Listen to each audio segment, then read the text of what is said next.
I want you guys to look at this weather right now. Because most of the time when we come out here to this beautiful campus, it's sunny. It's a bright, sunshiny day. Everybody is, dressed in a tank top, a bro tank, riding the beach cruiser, right? That's typically what you see. But today it's raining. Today is not comfortable. I don't want you to be comfortable today either. So, this is becoming a norm. 2 weeks ago, we had another party broke up by the SWAT team also. 15 cop cars came out. Now it's 79 police officers. What's next? May 4th in 1970, you had the Kent State shooting. A lot of people don't know about that. Google it. But it's like on the eve of something, right? So we're seeing history repeat itself, right? Yes. So what are we gonna do today differently than we did in the past? The first time that this happened, or actually this past time, the news sources said that this was an important news coverage to cover, right? Wasn't important enough. Nothing happened. You guys are overreacting, right?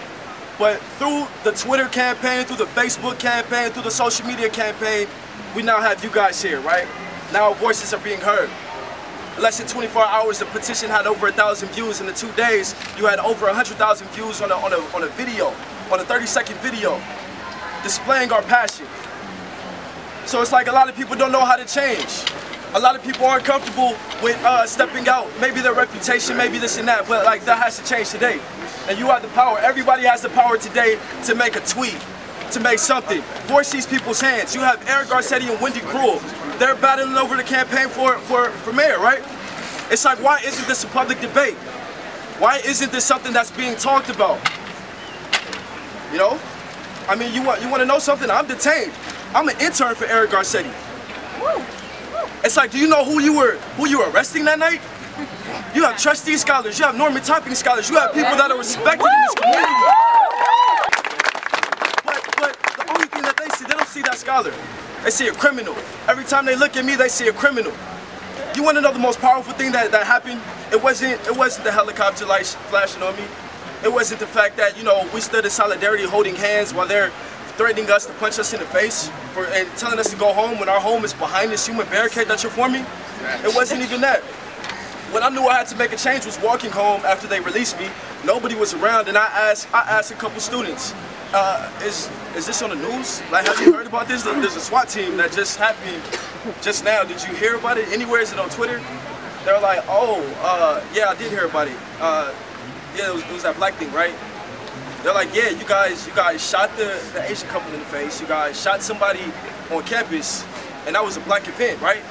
Yeah, that's justifiable. This is literally what she said. I mean, drunk thoughts or what? Sober, what is this? Drunk thoughts or drunk words, sober thoughts. Sober thoughts, right?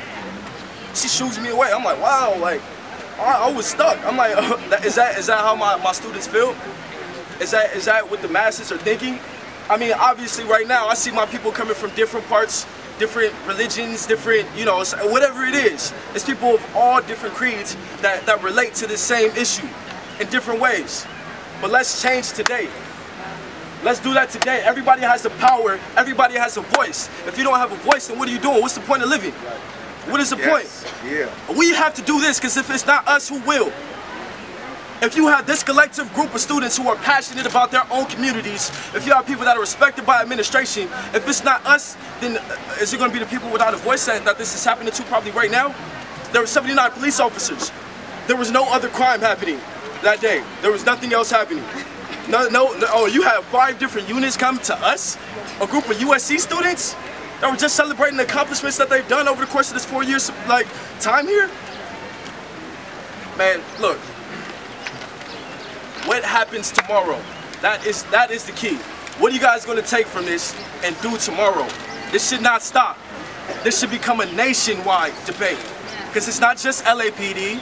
You have the same stuff in NYPD. You have the same stuff everywhere. Something has to give. And it starts today. Woo!